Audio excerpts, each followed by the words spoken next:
يا مساء الفل والورد والياسمين، ازيك يا حبايب قلبي؟ وحشتوني يا اجمل اخوات في الدنيا. النهارده جالكم فكره جميله اقولكم ازاي نستغل كميه الخضره اللي احنا بنشتريها.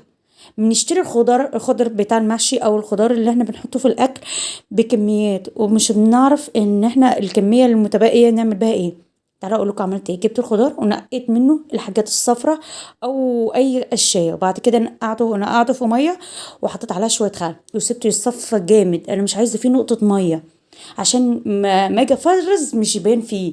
بعد كده بدات في ان هو يقطعه قطع صغيره خالص زي ما انتوا شايفين كده بالظبط.